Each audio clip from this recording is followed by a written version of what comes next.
Buenas tardes a todos, un gusto saludarlos. Mi nombre es Paula Alzate, chair del Comité de Legislación e Impuestos, y para mí es un gusto recibirlos en el segundo comité del mes. Hoy hablaremos acerca del proceso y las consecuencias de que Panamá continúe en la lista europea de jurisdicciones con alto riesgo de blanqueo de capitales. Hasta hace una semana el panorama era otro, porque estábamos fuera de la lista, sin embargo no recibimos el aval del Parlamento, razón por la cual conversar al respecto y entender el por qué es de suma importancia para los miembros y para el país.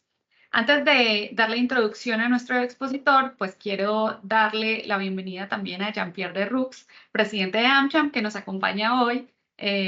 Y bueno, muy agradecidos de que esté acá en el comité presente. Gracias, Paula y Carlos. Como bien les dije, no soy un experto en temas de legislación e impuestos, pero complacido de poder acompañarles en el día de hoy. Y sé que es un tema, como bien me explicaba Carlos hace minutos atrás, es un tema que nos afecta a todos, ¿no? Así que tenemos un súper tema para hoy y aquí para acompañarles. Muchísimas gracias. Bueno, para hablar de este tema nos acompaña el doctor Carlos Barzallo, abogado y director independiente de fondos de inversión de valores Banismo, asesor jurídico independiente en temas de ética, cumplimiento y gobierno corporativo de la Dirección de Asesoría Jurídica de la Autoridad del Canal de Panamá, fundador y expresidente del Instituto Gobierno Corporativo de Panamá, expresidente de la Junta Directiva del Capítulo Panameño de Transparencia Internacional, excomisionado presidente de la Comisión Nacional de Valores de Panamá, actualmente la Superintendencia de Mercado de Valores, expresidente del Consejo de Autoridades del Instituto Iberoamericano de Mercado de Valores, evaluador experto formado en el Fondo Monetario Internacional y Banco Mundial en materia de prevención de blanqueo de capitales y financiamiento del terrorismo, miembro del Consejo Asesor de la Sociedad Panameña de Examinadores de Fraude, primer miembro de honor del World Compliance Association de Panamá, expresidente del Tribunal de Honor del Colegio Nacional de Abogados, exmagistrado especial del Tercer Tribunal de Justicia de Panamá, articulista, columna Valor Razonable, Diario de la Prensa Panamá, cuenta con un doctorado en Derecho cum laude de la Universidad Complutense de Madrid, un máster en Derecho Comercial de la Universidad de París, ha participado en el programa de instrucción de abogados de Harvard University, Master of Law de la Universidad de Pensilvania, licenciado en Derecho y Ciencias Políticas de la Universidad de Panamá. Así que, como siempre, agradecemos a todos por acompañarnos y les recordamos que luego de la charla, que tomará aproximadamente de 40 a 50 minutos, tendremos unos 10 minutos para resolver cualquier duda, cualquier tema que quieran consultar. Por lo cual, agradecemos que dejen esas inquietudes en el chat. Sin más preámbulos, adelante, licenciado Barzallo. Muchísimas gracias. Gracias a AmCham y a su Comité de Legislación e Impuestos por la amable invitación para exponer. Yo voy a estar coordinando porque los amables amigos de aquí del Estado, Federico, van a estar haciendo el pase de las filminas, así que les anunciaré cada vez que necesito que lo hagan. Y bueno, a mí me invitaron a hablar este tema que ven en pantalla, el título, Proceso y consecuencias de que Panamá se mantenga en una de las listas europeas, la lista que tiene que ver con las jurisdicciones que la Unión Europea considera de alto riesgo en materia de blanqueo. Siguiente, por favor. Yo he tomado una frase de Aristóteles, no porque nos vayamos a poner muy filosóficos, pero es porque creo que es bien importante lo que quiere decir esta frase, y es muy sencilla. Conocimiento del hecho difiere mucho del conocimiento de la razón del hecho. Ya puede que nosotros por los periódicos o todo sepamos del hecho cierto. En un momento creímos que habíamos salido de esta lista que vamos a explicar. Eso fue el 14 de marzo que se celebró con bombos y platillos. Pero el 23 de abril nos enteramos de que no era así porque no se cumplieron algunas condiciones que vamos a explicar en detalle. Entonces, conocer el hecho difiere de conocer las razones del hecho y vamos a tratar de aportar sobre las razones del hecho. Siguiente, por favor. Hago un disclaimer porque este es un tema que siempre es sensitivo, despierta pasiones, por lo menos a los entendidos en esto. Yo creo que a la mayoría no le despierta mucha pasión los temas legislativos e impuestos, pero a los que estamos en esto consideramos que son interesantes. Primer disclaimer es que yo no tengo ninguna relación comercial con la Unión Europea. Yo no tengo ningún conflicto, no soy defensor ni representante de la Unión Europea ni su metodología. Yo he sido consultado en múltiples ocasiones y he participado en muchos años, en muchos periodos, en muchas reuniones de trabajo con expertos de la Unión Europea que han solicitado conocer y entender el sistema corporativo y financiero panameño. Toda la información que yo he brindado ha sido siempre ad honorem. Y sí tengo formación y experiencia de más de 25 años profesional directa en metodologías de evaluación, la del Grupo de Acción Financiera, la del Fondo Monetario Internacional, que hace los FSAP, que son los Financial Sector Assessment Program, el World Bank, el Banco Mundial, con los ROS, que es los reportes de observancia de estándares y códigos, y las evaluaciones de IOSCO, que es la Comisión Internacional de Valores, una organización de la cual Panamá es miembro. Siguiente, por favor. Dicho esto, vamos a entrar en detalle. ¿Qué es la lista? Una de las famosas listas, porque abundan las listas. Las más conocidas son las del Grupo de Acción Financiera. Quiero evitarla para no crear confusión. Hay otras listas de la OECD, hay listas locales, regionales. La lista que estamos hablando ahora responde a un mandato de la Unión Europea. La Unión Europea es un hecho, es una conglomeración de países importantes económicamente, que le ha dicho a un ente de ellos, que le voy a explicar cuáles son los entes, le ha dicho a la Comisión, que tiene un mandato expreso y sencillo. Ellos tienen que identificar a los terceros países que representan para ellos un alto riesgo porque tienen deficiencias en el régimen antiblanqueo. Ese es el mandato, que es claro y sencillo. El objetivo que ellos tienen, y es entendible, cualquiera lo tendría para sí mismo, es proteger el sistema financiero de la Unión Europea. Por eso hacen identificación de terceros países. Ellos siguen una directiva, que es la directiva 2018 por el año, 843 por el número, que es conocida como la quinta directiva antiblanqueo, que ha tenido múltiples reformas, y les voy a dar ahora los datos sobre lo último que han reformado, que es tan reciente como el 24 de abril. Estamos hablando de cosas muy recientes. Concretamente tienen ahí la obligación de los bancos y otros entes, los que nosotros aquí en Panamá conocemos mucho como los sujetos obligados, obligaciones de prevenir el uso del régimen financiero en temas de blanqueo de capitales y financiamiento del terrorismo.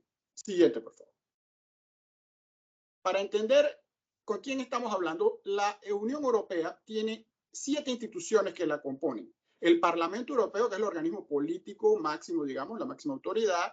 El Consejo Europeo, está el Consejo de la Unión Europea, está la Comisión Europea, que tiene importantes facultades delegadas, es decir, el Parlamento le delega facultades, ellos las ejercen, y ahora vamos a ver qué implicaciones tuvo en el caso nuestro. Tenemos el Tribunal de Justicia de la Unión Europea, el Banco Central Europeo y el Tribunal de Cuentas Europeo. Esa es la gobernanza de la Unión Europea, lo cual tenemos que verla de manera interesante porque hay tema de balances y controles.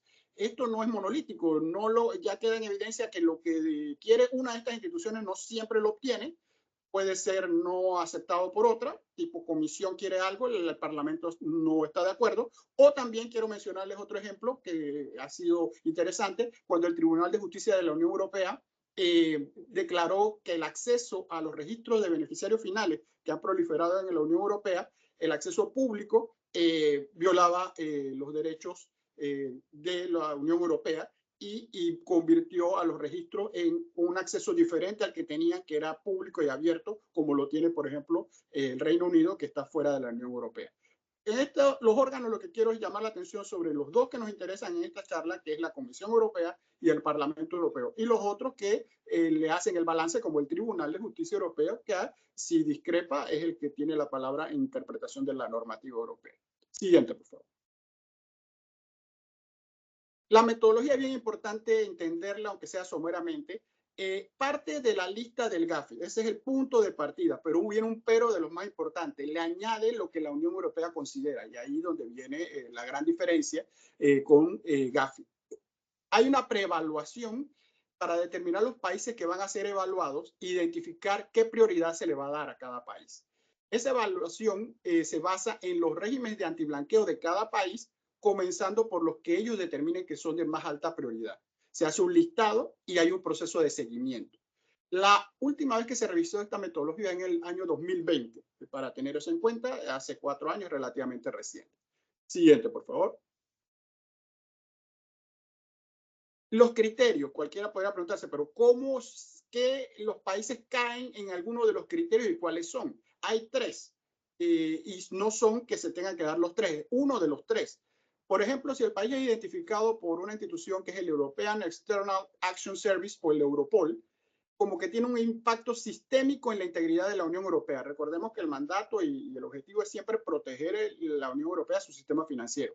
2, si ha sido revisado como Offshore Financial Center por el Fondo Monetario Internacional.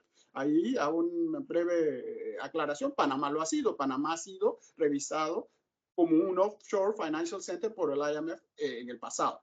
3, si es considerado relevante porque tiene lazos económicos importantes con la Unión Europea y es de magnitud para su sistema financiero. Es decir, uno cae por cualquiera de las 3. Panamá está claramente en el segundo porque ha sido revisado como offshore financial center por el Fondo Monetario Internacional. Esto da el universo que en el mundo hay más de 180 jurisdicciones, muchas más, que ellos identifican 132 países inicialmente. De allí han determinado que de ese grupo de 132, 54 son los prioritarios. El resto de la diferencia de 132 y 54 va a quedar para ser evaluados en el otro año, en el 2025. Siguiente, por favor. La metodología, como dije ya, la comisión considera las listas, porque el Gafi también tiene varias listas, los famosos colores, la lista gris, la lista negra, como punto de partida, pero las complementa con su propia evaluación. Esto es bien importante porque ellos defienden su autonomía. Ese es un tema que voy a hacer una reflexión final sobre las bondades y beneficios y desventajas que tiene este sistema. Se busca identificar el perfil de riesgo y el nivel de amenaza que está expuesto el país y se evalúa el marco legal y su aplicación efectiva en 8 áreas claves que son muy específicas. Y ahí voy a detallar una por una cuáles son estas 8 áreas para entender concretamente qué se está evaluando. Siguiente, por favor. Las áreas son que se haya criminalizado, penalizado, se haya convertido en delito penal el blanqueo de capitales, lavado de dinero y la lucha contra el financiamiento del terrorismo. Eso a veces se dice fácil, pero no siempre lo es. Por ejemplo, Panamá le consta que ha demorado, la cantidad de delitos precedentes ha ido variando en el tiempo y fue hasta el año 2019 que incluimos la evasión fiscal como delito precedente del blanqueo de capitales, siendo uno de los últimos países en el mundo que incluía este delito como precedente de blanqueo. Mientras no se tiene la criminalización del lavado, no solo autónomo como delito, sino que sus delitos precedentes que lo alimentan, esto no está completo. 2, los requisitos de diligencia debida, famoso due diligence, de los cuales estamos más que acostumbrados ya, el mantenimiento de registro, informes de transacciones sospechosas. Este detalle desde el 2015 con la ley 23, el panameño cada día lo escucha más, venía desde el año 2000, 2001 cuando salimos de la primera vez que estuvimos en la lista de Gafi, pero el resto de la población y comunidad se ha ido familiarizando un poco más desde el año 2015. Pero siempre queda mucho por hacer y parece como una carrera que nunca termina. El tercero, que los mismos requisitos se estén dando en el sector no financiero, que era uno de los temas cruciales cuando esto empezó, porque se concentró en el sector financiero, dentro de este sector en el bancario, y fue luego valores y seguros, pero el otro sector que no era el no financiero todavía no había asumido este rol importante. Siguiente, por favor. La existencia, es bien importante, de sanciones disuasivas, proporcionadas y efectivas en caso de infracciones. Una de las quejas o debilidades en algunas evaluaciones que Panamá ha tenido es la ausencia precisamente de sanciones que tienen que tener estas 3 características, pero no son gratis los adjetivos. Disuasiva es que convenzan al que sigue que no vale la pena hacerlo, que lo disuadan, que sean proporcionadas, que tengan cierto elemento de obviamente equidad y justicia y que sean efectivas.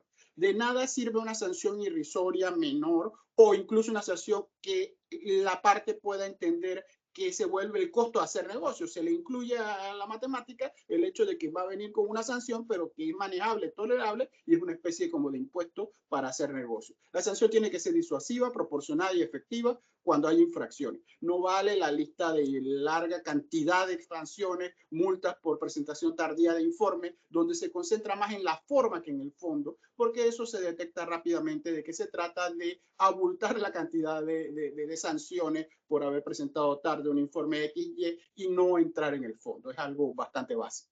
Los poderes y procedimientos de las autoridades competentes. Es una relación de amor-odio que se tiene con las autoridades. Desconfiamos de las autoridades del sector público. No les queremos dar suficientes poderes porque tememos que abusen de ese poder y se forma un vacío en el sentido de que no tienen los poderes que necesitan para hacer sus funciones y hay siempre ese desfase, ese descalce. La práctica en la cooperación internacional, esa cooperación es muy evidente y sencilla. Un país le pide al otro que le dé información, si el país se la da a tiempo, cumple. Si el país no se la da a tiempo, no cumple. Las razones luego vienen de detalle de que no tiene la información, no la puede obtener, nunca la ha recogido y eso todo se evalúa.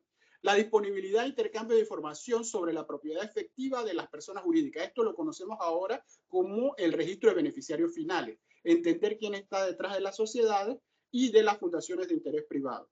No están incluidos los fideicomisos. La implementación de sanciones financieras específicas, que redunda un poco en lo ya dicho. Esos son los 8 elementos clave y como verá cualquiera que está en este tema, se parecen en demasía a lo que hace el Grupo de Acción Financiera. Hay hasta un gran riesgo de duplicidad evidente, ¿no? Siguiente, por favor. Aquí pueden ver un flujograma de cómo es el proceso que tiene las etapas de una revisión inicial, donde se comienzan a intercambiar informaciones en escritorio con el evaluado, son la evaluación a distancia, luego incluso hay visitas in situ, igualito que en todas las evaluaciones que ya conocemos, pero el asunto se divide si hay comentarios, digamos, profundos o serios de preocupación, no pasa nada y no hay ningún tipo de listado. Si hubiese consideraciones, hay unos diálogos de alto nivel político para saber si el país tiene un compromiso para hacer los cambios. Ese es el primer elemento, que haya, no se tiene que dar el cambio per se, sino que el país demuestre al más alto nivel político un compromiso de cambiar. Luego, si hay cooperación o no, va dándose el flujograma, se revisa esto, posteriormente se da un tiempo, qué progreso se ha dado en tiempo de un año. Si hay progreso, no hay listado, y si no se encuentra que hay progreso, va al listado. El listado, que se ha vuelto un mecanismo ya utilizado por muchos organismos, es un tema que sigue el concepto anglosajón de name and shame, es nombrar y avergonzar, no tiene otro criterio que es nombrar y avergonzar. Usted está en la lista es para que sufra una vergüenza y algo lo motive a cambiar su actitud para dejar de estar en la lista. No tenemos que irnos muy lejos, son la lista de morosos en los PH que la ponen en los elevadores. El que no paga su cuota de mantenimiento aparece allí y si usted no quiere aparecer ahí, paga la cuota como un incentivo para no aparecer ahí. Lo estoy banalizando, pero es el sistema, es odioso, crea problemas, todo el sistema de listado es perverso, pero algunos consideran que es bastante eficiente porque esto antes se ha aprobado sin este sistema y los cambios no se daban. Entonces es un asunto de metodología de presión. En el caso panameño, siguiente por favor, tenemos en el caso, vamos a explicarles antes de entrar al caso panameño que todo lo que le hemos dicho se mantiene, no hay ningún cambio medular, pero hay una nueva regulación que se hizo el anuncio público tan reciente como el 24 de abril, donde la arquitectura del sistema europeo sufre importantes cambios, tanto de forma como de fondo. El primero es que la regulación establece una nueva autoridad, donde hubo una pelea de varios países capitales que querían ser la sede, ganó Frankfurt, Alemania, y ahí va a estar la nueva autoridad que centraliza la lucha contra el blanqueo y el financiamiento del terrorismo. Va a haber una nueva regulación de esta materia.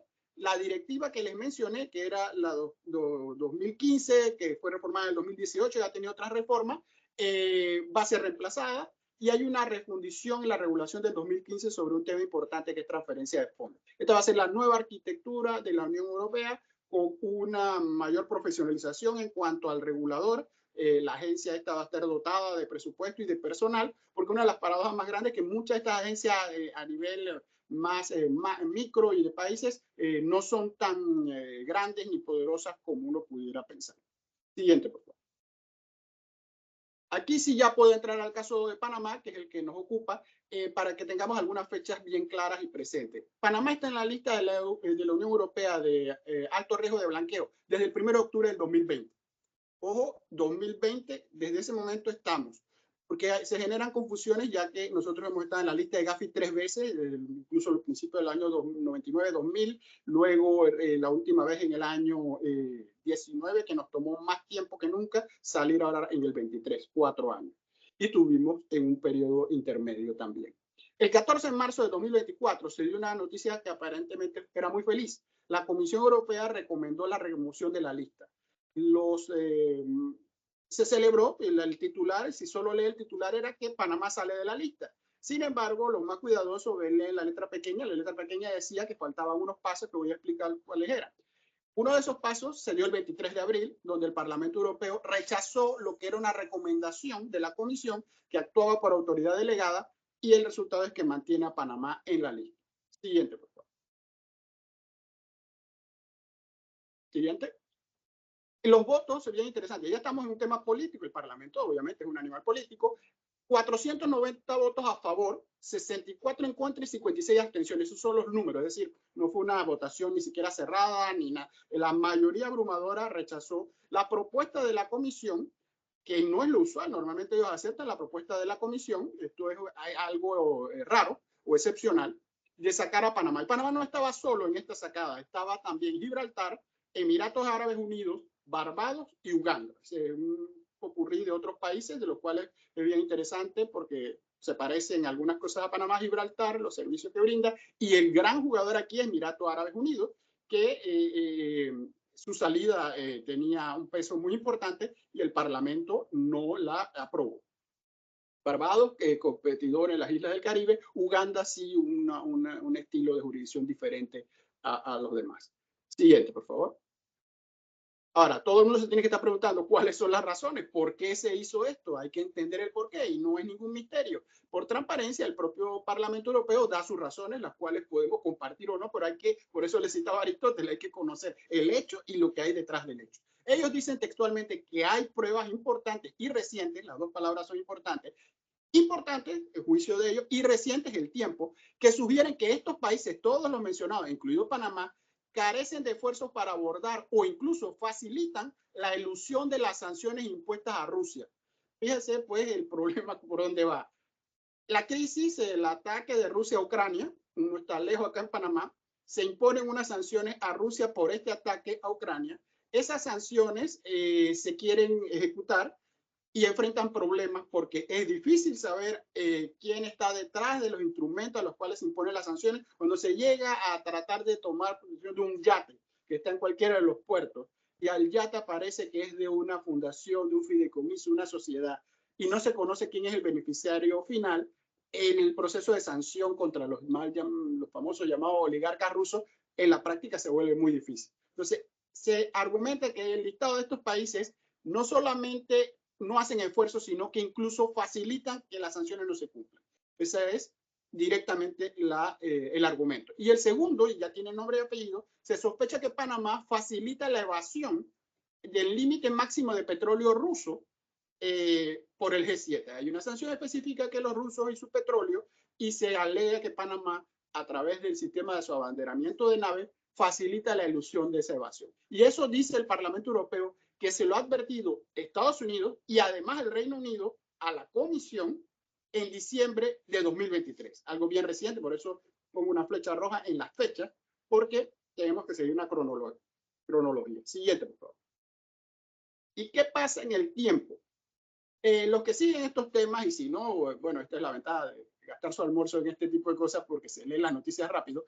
En enero del 2023, un exgobernador, no cualquiera, Jeb Bush, publicó una carta en el Washington Post donde cuestionaba acremente a Panamá y el sistema de abanderamiento de naves con 5 barcos concretos, es decir, no estamos hablando de generalidades, sino que él mencionaba 5 casos de 5 barcos que ayudaban a Irán a comercializar su petróleo y así obtenían financiamiento para su reino. Panamá respondió a esto también, lo hizo públicamente diciendo los datos que tenemos. De 2019 al 22, Panamá le retiró la bandera a 678 barcos. Y más específicamente, le ha retirado 136 barcos que están vinculados con la Compañía Nacional de Petróleo de Irán. Entonces, ahí tenemos acción y reacción y usted tiene todos los datos. Pero esto, que es de enero del 2023, siguiente por favor, tiene también un contexto que esto ha continuado. En enero del 2024, un grupo de 22 senadores de Estados Unidos se unieron de todos los demócratas, independientes, republicanos, para aplicar presión a Panamá en el tema de los barcos de bandera panameña, en el tema con Irán y el petróleo. Y ya más directamente, en marzo 13 de este año, muy reciente, ya el gobierno mismo de Estados Unidos le ha pedido a Panamá que haga una prohibición con relación a los barcos iraníes que han sido sancionados por Washington y que están utilizando su bandera. El Departamento de Estado ya directamente intervino. Vemos la escalada, un exgobernador, 25 senadores y luego ya la autoridad ejecutiva del Departamento de Estado ingresa y estos son de los meses de marzo 24, enero 24, cuando la comisión en sus argumentos dice que Estados Unidos incluye al Reino Unido, del cual no tengo ningún tipo de documentación ni noticia, como fuentes que hablaron con la comisión o le dijeron a la comisión de este problema que le ha costado a Panamá que el Parlamento rechazara su ya casi lista salida de la lista. Siguiente, por favor. Esta noticia cayó como un balde de agua fría, por ejemplo, a entidades como la Delegación de la Unión Europea en Panamá, que publicó una carta muy interesante porque recomiendo verla, hace un recuento de todos los esfuerzos que ha hecho la Delegación de la Unión Europea con Panamá en trabajo, que a los que estamos en esto le consta de que ha habido un trabajo técnico detrás de bambalinas, haciendo cosas concretas para mejorar donde había deficiencias. Allí pues se lamentan de que esto haya sucedido, simplemente reconocen que eso era una posibilidad porque como se conocen las normas europeas, no es algo que haya salido fuera del guión, es algo que estaba en el guión y sucedió. Siguiente, por favor. Cuando uno entra en el detalle, quizás muchos de ustedes, si están en este tema que les interesa, han ido a muchas de sus capacitaciones y entrenamientos que han dado en los últimos años. Esta Global Facility de la Unión Europea, que trata los temas de blanqueo y financiamiento contra el financiamiento del terrorismo, ha hecho mucho énfasis en el tema de registro de beneficiarios finales, ha ayudado a Panamá, a las autoridades locales, ha dado capacitaciones y aquí hay uno de varios ejemplos que son concretos y que nos han ayudado a superar deficiencias que eran evidentes y que era difícil no verlas, que era que cuando se pedía información sobre los beneficiarios finales, el modelo anterior implicaba que se iba a la gente residente podía que tuviera la información, como podía no tenerla y se la pedía a quien creía que la tenía, al final no se respondía. ¿Y qué pasaba? Quedábamos sin respuesta y quedábamos como no cooperantes. Entonces, este sistema viene a subsanar una realidad y es decir, si puedo ir a un registro y encontrar la información, voy a poder contestar los pedidos de manera eficiente y eficaz. El modelo anterior, los números no eran satisfactorios. Siguiente, por favor. Bien, y bueno, en la letra pequeña, peor que un contrato de seguros, es que desde el día 1, todo el que anunciaba la salida tenía una letra pequeña que decía, faltan dos cosas. Falta, porque así lo dicen los reglamentos europeos, que la norma entre en vigor luego que la apruebe el Parlamento Europeo y otra formalidad 20 días después de su publicación en el diario oficial de la Unión Europea, la versión europea de la Gaceta Oficial. Había que dar la votación, la aprobación y luego 20 días publicar. Es decir, el 14 de marzo nunca fue la salida, por más que la celebramos, la anunciamos y la pusimos en todos los titulares, sino que hubiese sido el día que se iba a votar, 23 de abril, incluso si se hubiese aprobado había que esperar 20 días después de la publicación. Y sabemos que esto es importante porque quizás no en los medios, pero para la gente que opera es bien importante porque aquí viene luego lo que esto significa en la práctica. Lo que significa al no haberse alcanzado estos dos hitos es que se mantiene, no hay ninguna novedad, es simplemente siempre ha estado y se queda Panamá y los otros grupos de países en la lista. ¿Y esto qué significa en la práctica? Siguiente, por favor.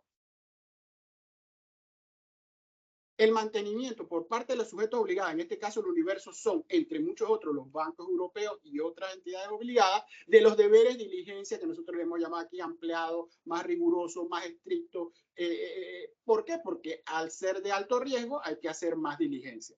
Y estos deberes de diligencia, lo sabemos todos, cuestan más, se traducen en mayores costos, tiempos y recursos. Y aquí viene un problema práctico. Solo serán justificados en los mercados que generen suficiente negocio para soportar esas cargas o porque por alguna razón estratégica se quiera mantener en ese mercado por una relación estratégica. Pero si el costo se vuelve también que afecta a la reputación, allí es otro criterio que entra en juego. Costos puros y duros, gastar demasiado sin que haya suficientes ingresos y ganancias de ese mercado, y lo otro es mantenerse en ese mercado que tiene problemas reputacionales.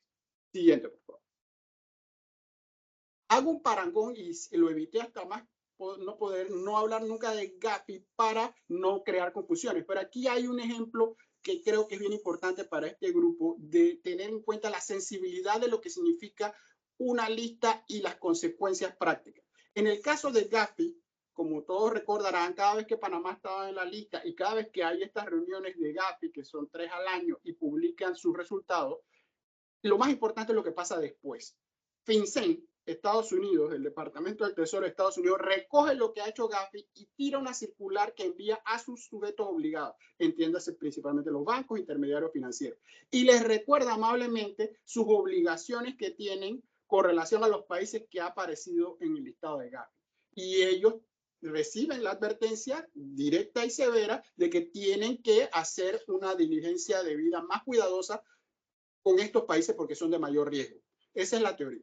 Y FinCEN tiene un peso específico mucho mayor en mercados internacionales que el de la Unión Europea. El de la Unión Europea está bastante focalizado y localizado para los bancos de la Unión Europea y otros intermediarios. El de FinCEN, por el peso específico del sistema financiero y económico americano, tiene una implicación mucho mayor. ¿Qué quiero decir con esto? Que cuando después de las reuniones de Gafi y la lista, es la instrucción de FinCEN la que genera la consecuencia práctica, porque a los bancos y sus relaciones de corresponsalía permea hasta países como el nuestro. En Europa se siente menos y vamos a dar unos datos de por qué incluso en el caso panameño es todavía menor la incidencia. Lo más interesante a mi juicio en la columna de la izquierda es que este modelo que es lo hace Europa, lo hace Estados Unidos, también lo hace Panamá. La ley 23 de 2015 y la Superintendencia de Bancos y su normativa a nivel de ley y acuerdo sobre todo, tiene la misma idea, la idea de que respondiendo a los países que aparezcan en la lista de Gafi, le dice a sus sujetos regulados, es decir, los bancos en Panamá, que tienen que tener mayor cuidado. Es decir, hay un momento de una paradoja máxima, no quiero ser cínico, pero Panamá en ciertos años se ha advertido a sí misma. Es decir, cuando Panamá está en la lista, siguiendo su regulación, su regulador le dice, nos tenemos que cuidar de nosotros mismos, porque hemos estado en la lista de Gafi. Nunca me ha dejado de parecer una curiosidad. Siguiente, por favor. Y veamos esto comparativamente. Panamá tenía un problema muy importante. Después podrán evaluar lo que quieran si es justo o injusto. El mundo ha tenido 45 jurisdicciones en un momento dado que han estado en las listas que existen, que son las siguientes. La lista de los países de alto riesgo de la Unión Europea, la lista de Gafi, que es la que requiere vigilancia mayor, porque tienen deficiencias significativas y requiere mayor vigilancia, que es la llamada coloquialmente lista gris. La lista negra, que son la que requiere acción total y de la cual solamente hay 3 países en el mundo, la República Democrática de Corea, Irán y Myanmar. Y luego está la lista, que es otro tema para otra charla, que es la de la Unión Europea de países no cooperadores para temas fiscales, otro tema. Entonces, 3 listas en el mundo. Panamá, cuando usted revisa esas 45 jurisdicciones, es el único que en un momento dado en el tiempo ha estado en las 3 al mismo tiempo. Hoy no, porque el 27 de octubre del 23 salimos de la lista de Gafi y solo quedamos en las 2 europeas. Pero en un momento tuvimos un récord para nada envidiable ni bueno de haber estado en las 3 al mismo tiempo. Siguiente, por favor. Este no es el único listado que hay muchos. Hay otro que a veces pasa desapercibido, que es recomendable seguirle la pista, que es el índice de Basilea en temas de blanqueo de capitales, donde en la región latinoamericana da un pantallazo de cómo andamos. Ahí se observa Panamá en este listado, abajo en el pelotón. Los mejores son Uruguay, Perú, Colombia, República Dominicana, Costa Rica, y los más débiles abajo están Panamá, Bahamas, Nicaragua, Islas Caimán y Haití. Ese índice no tiene nuevamente ni el peso específico de la Unión Europea porque no hay ningún regulador luego que lo tome per se. No hay el caso de Estados Unidos, Gafi y FinCEN que lo tome y lo envíe a su regulado. Este es más académico, más abierto, pero bueno, ahí está. Siguiente, por favor.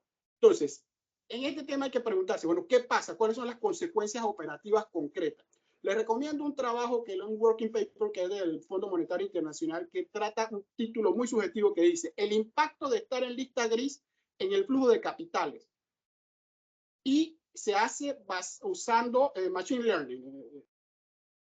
Une todo, ¿no? La modernidad, todo lo demás. ¿Cuál es el impacto? Dicen los autores, la conclusión es sencillita.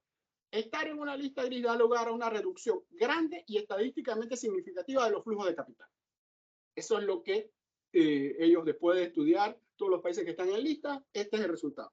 Sin embargo, siguiente por favor, veamos esto en el caso panameño, vamos a desgranar.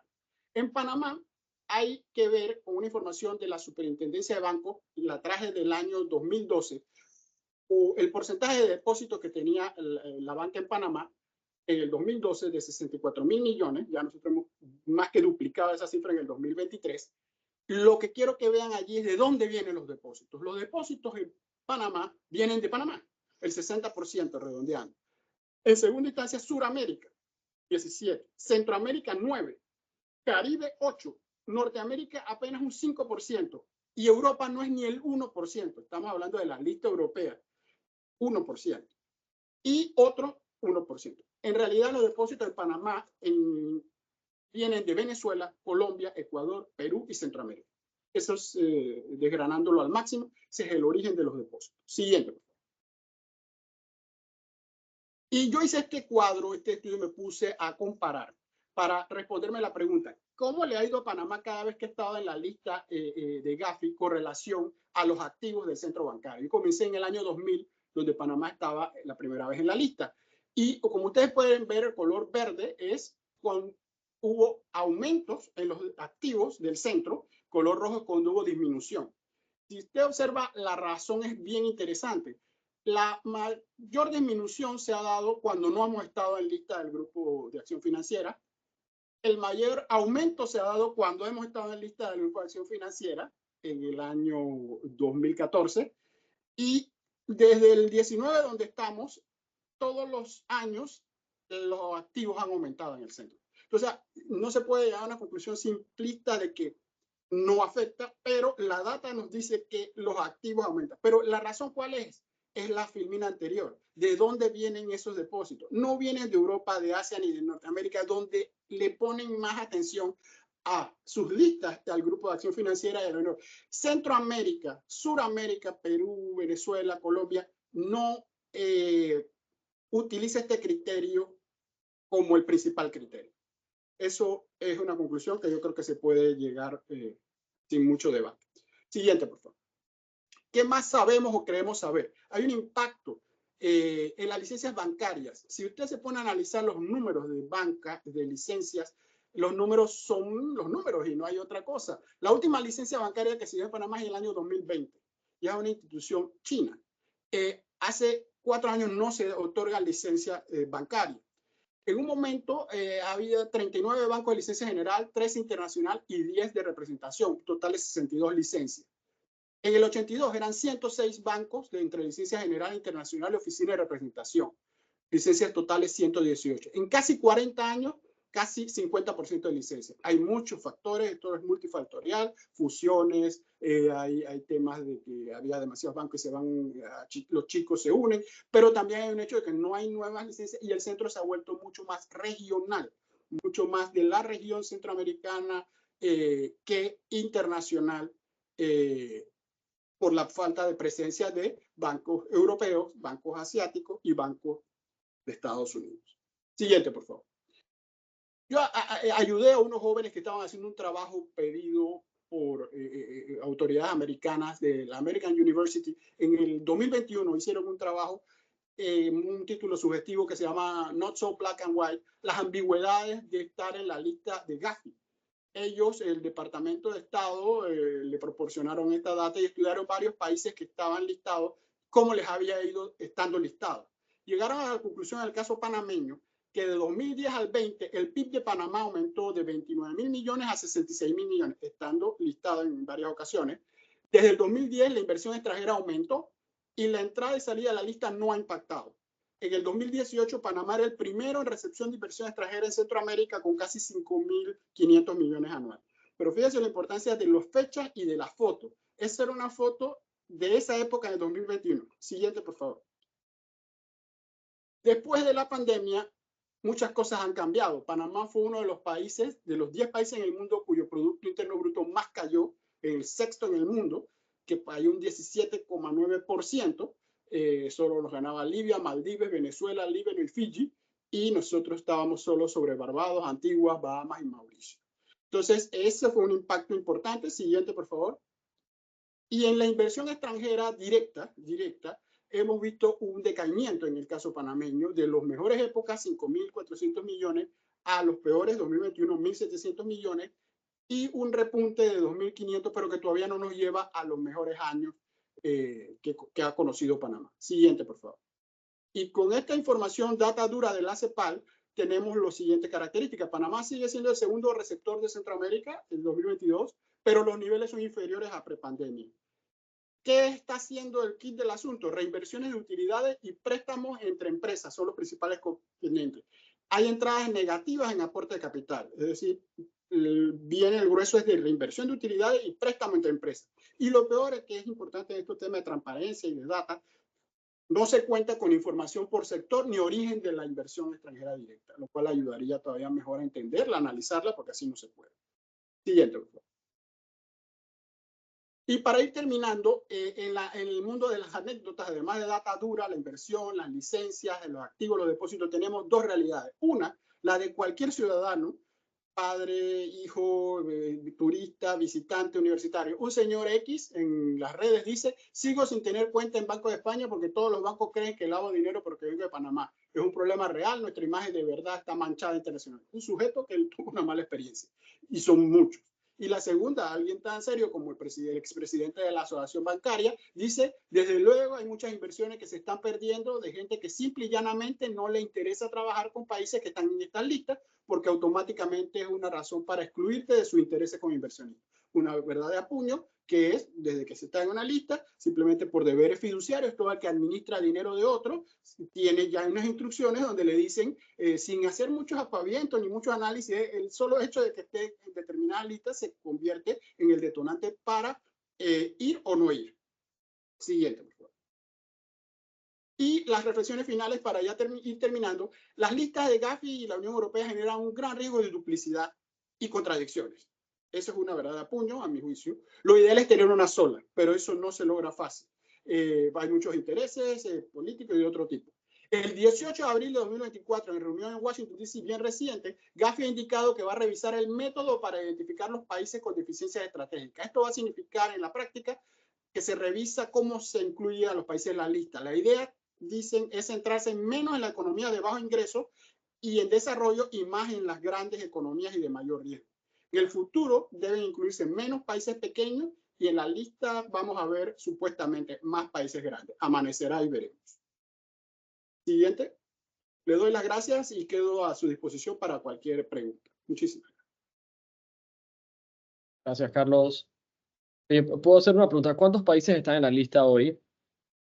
En la lista de la Unión Europea. En la Gafi, o sea, donde estamos nosotros, que creo que es la lista gris, ¿no? De Gafi. Sí, te digo enseguida con el listado comparativo que puse de los tres. Había 45 jurisdicciones que están en alguna de las tres listas. Son 45. Okay. Y una pregunta, cuando ves otras jurisdicciones, ¿con qué facilidad entran y salen? O sea, un poquito he quedado con esta impresión de que una vez que entras en estas listas difícilmente vuelves a salir. No, mira, muy buena pregunta, no por como lo contesto como los políticos, pero la verdad que lo es bueno porque yo he hecho varios trabajos que muestran varias cosas. Me he puesto a contar el tiempo de permanencia, que sería como harían los financistas, la rotación de las cuentas y todo lo demás. Tres ideas centrales. Se puede entrar y salir rápidamente. Lo han hecho varios. Segundo, se puede estar y luego presidir los organismos donde estuvieron. Caso de Argentina. Argentina estuvo, salió y presidió. Panamá también en su época, en el año 2000, cuando estuvo en la lista, después presidió GAFIC, el Grupo de Acción Financiera del Caribe, antes de cambiarse a GAFILAT, Grupo de Acción Financiera de Latinoamérica. Pero lo que quiero tratar del mensaje directo es que yo una de las críticas que tenía es que del 19 al 23 nos quedamos mucho tiempo, porque uno trata de salir más rápido. El demorarse significa que no estás haciendo la tarea. Y la excusa siempre fue la pandemia y otros temas, y yo tengo data demostrando o haber perdido mucho del Producto Interno Bruto. Ahí en ese listado, si lo recuerdan, de los 10 estaba Bahamas. Bahamas está igual que Panamá y Bahamas logró salir rápidamente. Se resume en una idea, voluntad y trabajo conjunto, y hacerlo rápido y porque se quiere. Panamá ha tenido que actuar mucho a presión. Panamá le tuvieron que llamar la atención en varias reuniones de que si no hacía su propio plan, que era el plan que ellos habían determinado que era el plan que a seguir, 15 puntos, lo amenazaban con pasar a la negra, lo cual era la verdaderamente inconcebible, pero no quedaba otra. Entonces, contestando a tu pregunta, se puede salir y muchos lo han hecho rápidamente, en una o dos sesiones, se está hablando de 3 a 6 meses. También depende, hay que ser objetivo, de tu grado de problemas. pero un país que ya ha estado, ya ha salido varias veces, uno tendría que pensar que su grado de problema tiene que ser muy focalizado. Para terminar, los problemas panameños eran bastante focalizados a las finales, quedó arrastrando dos ideas, que era el registro de beneficiarios finales, que se quiso presentar solo con la ley, y se dijo, bueno, pero usted tiene la ley del 2020, pero no es hasta el 2023 donde comenzaron la carga. Y tener la ley no es suficiente. Y así hay muchos más ejemplos, pero se puede salir rápido y se puede salir con honores y se puede terminar presidiendo estos organismos si ese fuese el objetivo. Okay, gracias. Precisamente con lo que mencionas, venía mi consulta. El RUF, que ha tenido tantas actualizaciones, de hecho, esta semana hemos tenido capacitaciones con más información que se está pidiendo, ¿considera que todavía no tiene la información o la carga suficiente para que la Unión Europea considere que estamos haciendo todo lo posible por conocer quiénes son los beneficiarios finales, es decir, personas naturales de las entidades panameñas? No, yo creo que como hizo la Comisión Europea, que lo hizo a nivel técnico, que descansó en las evaluaciones que había hecho Gafi, que Gafi fue bastante preciso. Cuando llegó la carga a más de un 80%, considero que ya había un nivel suficiente y el registro está perfeccionándose y no es la razón. El registro no fue suficiente lo que se tenía para salir de Gafi, debió ser suficiente también para salir de la Unión Europea. Como vemos, y cito tal como dice allí, citando, el problema ha estado en el tema de la abanderamiento de naves, la compañía petrolera de Irán y la posibilidad de eludir las sanciones a Rusia. Eso también requiere un diálogo y requiere preguntar a Panamá que le den los datos específicos de qué se trata para hacer lo que se hizo en el año 23 con Jeff Bush, donde se le explicó caso por caso qué estaba pasando. Si no, estamos a ciegas, pero no es... ya Panamá cumplió. Puede haber incumplimientos en el sentido de casos puntuales y eso ya pasa a la justicia, ¿no? Porque si hay mal uso del sistema ya son casos puntuales. Pero Panamá con el registro de beneficiarios finales, como lo evaluó Gafi, cumplió. Perfecto, Angelis. Marrero consulta, bueno, dice, excelente presentación, muchas gracias. ¿Cuándo corresponde la próxima revisión de Panamá por la Unión Europea para salir de la lista de blanqueo y fiscal? Sí, la siguiente en 2025 y ya es basado en estos puntos que levantó el propio Parlamento Europeo y la delegación panameña en la Unión Europea ha quedado que va a seguir ayudando a Panamá y trabajando para la salida. O sea, yo soy más optimista en el sentido de que como está focalizado el tema, nada más hay que se detalle mejor cuáles son los casos y dar las respuestas. Y es una hoja de ruta mucho más corta y pequeña. Volviendo a no querer enredar las cosas, con Gafi eran, por ejemplo, 15 puntos de un plan de acción y fuimos poquito a poquito cumpliendo hasta que quedaron los últimos dos y eso fue lo que tomó casi 4 años, del 19 al 23. Pero en este caso sería concentrarse en estos 2 puntos, reclamar los que no correspondan. Es que tiene que haber actividad de todas las partes para salir, porque si no hay más nada que evaluar en correlación al sistema, el sistema ya está evaluado, ya es su uso, es encontrar casos concretos donde haya habido algo y entonces ahí lo que implica es investigación y sanción si corresponde. Perfecto. Franca Amador está levantando la mano, si quieres puedes abrir tu micrófono. Ok, ¿me escuchan? Sí, perfecto. Ok, oye Carlos, excelente presentación, lo que se esperaba. Me queda una duda y una pregunta teórica. Digamos, lo que sucedió con Panamá se atribuye básicamente a una situación internacional con Rusia e Irán. Si no hubiese ocurrido eso, Panamá entonces sale de las listas. Y la otra pregunta, hay países que están en las listas que pueden haber participado en sanciones a Rusia, etcétera, y ellos entonces los están metiendo en la lista. Es un poco, aquí sucedió algo fuera de control y se enfoca entonces en 2 cosas muy puntuales. Sí, mira, este tema, desde que entra a un parlamento, ya sea tanto panameño, asamblea como europeo, es político y se escapa de las manos de los técnicos. Ahí lo podemos ver. La Comisión Europea aspira y ha sido siempre más técnica y fue un acompañamiento, vio a Panamá, dijo que ya ha cumplido y el parlamento sale con esto que es un discurso político y de sanciones. La respuesta corta a tu primera parte de la pregunta es si no hubiese el caso de Ucrania, Rusia y el petrolero, Panamá debió haber salido, sí. Lo segundo ahí es que hay una desbalance, hipocresía y justicia. Eso no es técnico, eso nada más hay que poder ver, ¿no?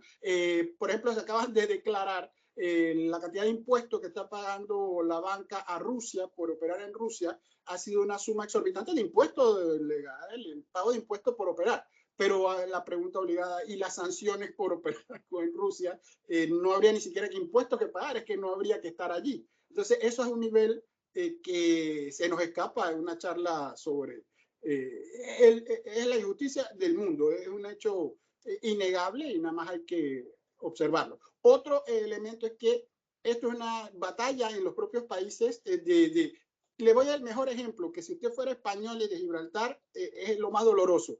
Gibraltar no estaba en el paquete este de los que no iban a revolver. Fue un propio opositor español en el Parlamento que lo incluyó. Por hacer política interna en España, un diputado opositor incluyó a Gibraltar para que también se mantuviera en la lista.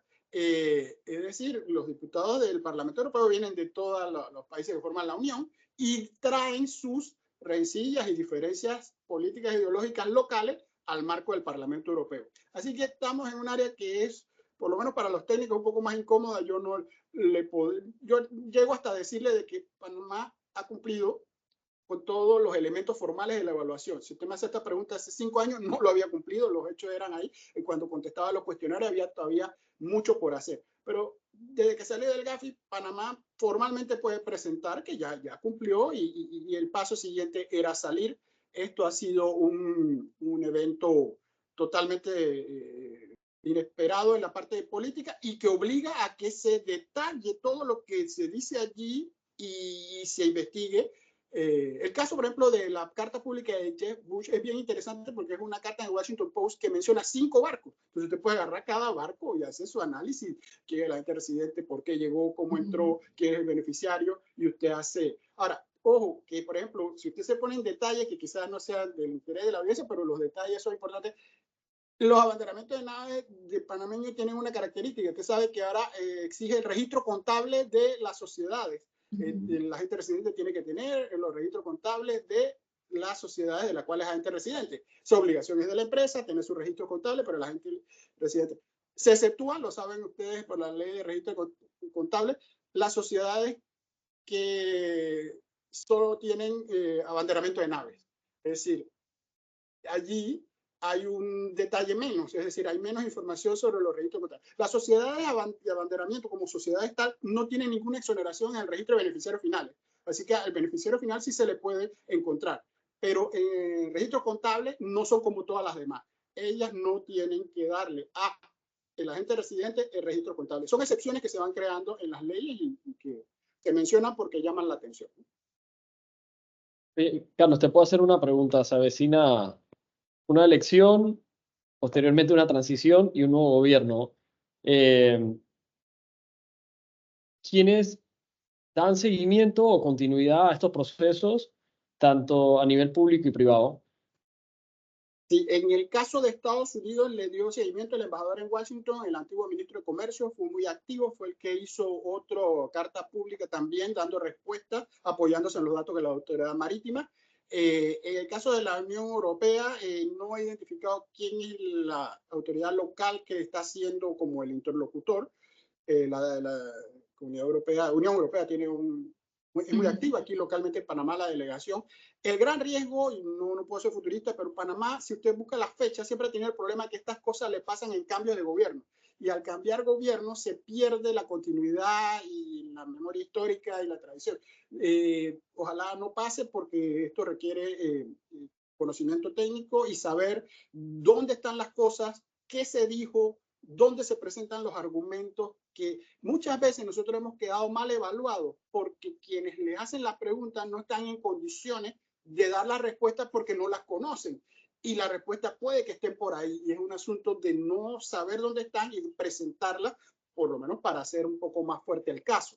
Entonces, contestando tu pregunta, sé que con el lado de Estados Unidos, con los senadores y la relación con el Departamento de Estado, ha sido más directo y claro. Washington, Panamá, pero no manejo con igual propiedad la Unión Europea. No, pero, por ejemplo, ¿quién tendría que ser el champion empezando creo que el 1 de julio? ¿Sería el canciller o el ministro de Comercio? Mira, en Panamá el champion ya nos ha pasado, lo sabemos todos, nomás es una narrativa histórica que se ha estado dividiendo entre economía y finanzas y relaciones exteriores. Okay, MEF. El MEF. MEF siempre ha sido clave en esto porque técnicamente es el que aglutina y consigue todas las respuestas. Y relaciones exteriores, obviamente. Ellos tienen que tener muy buena coordinación y tienen que ser entre los dos. Ya luego vienen las personalidades y quién quiere ser más. Pero el MEF es piedra angular. Gracias. Bueno, no, licenciado Barzallo, nuevamente muy agradecidos, de verdad, súper interesante la charla como siempre. A Jean-Pierre, muchas gracias por acompañarnos. Al equipo de AmCham, como siempre, siempre nos apoyan con toda la preparación de los eventos. A Nicole Fernández, muchas gracias también por el apoyo y a todos los miembros que participaron hoy en el evento. Esperamos vernos el próximo mes con un nuevo comité. Feliz tarde para todos. Muchas gracias. Gracias, Paula. Chao, feliz tarde.